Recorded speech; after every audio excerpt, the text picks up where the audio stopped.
নমস্কার বন্ধুরা, আশা করি সবাই ভালো আছেন। তো বন্ধুরা, এখন আমি যে বিষয়টা নিয়ে কথা বলবো তো সেটা হলো মা। মা বলে একটা সিনেমা রিলিজ করেছে, আমরা সবাই জানি। তো সিনেমাটা আমার দেখার খুব একটা ইচ্ছা ছিল না। প্রথমেই বলি, দেখার খুব একটা ইচ্ছা ছিল না। বাট যেহেতু একটু কমেডি এবং তার সঙ্গে মনে হচ্ছিল হরর সিনেমা, তো সেই কারণে ছবিটা দেখতে গেলাম। বাট শুধু দেখার পর একটা জিনিস মনে হয়েছে, ভাই এটা কি দেখলাম, এটা কি দেখলাম।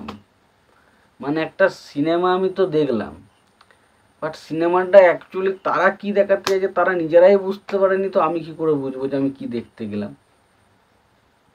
দেখুন, সিনেমার যে গল্পের যে কনসেপ্টটা, এই যে রক্ত বীজের ব্যাপারটা আমরা জানি, যে রক্ত পড়লে সেখান থেকে যে একটা সেরকম একটা রক্ত বীজের মতন একটা হালকা ছোঁয়া কিন্তু রয়েছে।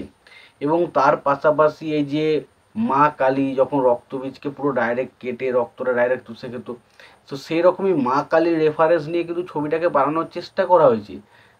বাট এত জঘন্যভাবে ছবিটাকে দেখানো হয়েছে আমাদের সামনে, না আপনি কি দেখছেন সেটাই বুঝতে পারবেন না কি দেখছেন। ছবির গল্প কিন্তু ছোট্ট করে যদি বলি, গল্পটা হচ্ছে এরকম যে আর কি, মানে কাজলের যে বর ইন্দ্রনীল, তার একটা পাস্ট রয়েছে। সেটা কি, সেটা ছবিটা দেখলে বুঝতে পারবেন। এবং সেই ইন্দ্রনীলের একটা মানে যে মেন যে বাড়ি, সেই বাড়িতে আসছে কাজল এবং কাজলের মেয়ে। এবং কাজলের মেয়ে যখন সেখানে আসছে বা কাজল যখন আসছে, তখন কিছু লোকজন তাদেরকে দোষ দিতে থাকছে। এবং পরবর্তী সময় দেখা যায় যে কাজলের যে মেয়ে, তাকেও কিন্তু তুলে নিয়ে যাওয়া হচ্ছে, সে নিখোঁজ হয়ে যাচ্ছে। এবং কাজল কি আদৌ পারবে তার মেয়েকে রক্ষা করতে? এটাই হচ্ছে সিনেমার মূল থিম। এর থেকে বেশি কিছু জানতে গেলে আপনাকে সিনেমাটা দেখতে হবে। সিনেমায় এখানে যে মেন ভিলেনের চরিত্র যে প্লে করেছে, ঠিক আছে, তাকে আমার খারাপ লাগে না। বাট এই ছবিতে যেভাবে তাকে প্রেজেন্ট করেছে না, সেটা সত্যি প্রচণ্ড বাজে, প্রচণ্ড বাজে। এবং সবথেকে বড় কথা হচ্ছে, এটা একটা হরর ছবি। তো একটা ভূতের, ধরুন একটা ভূতের যখন সিন, একটা অ্যাকচুয়ালি ভূতের সিনেমাতে আমরা ভয় খাই কোন জায়গাটায়?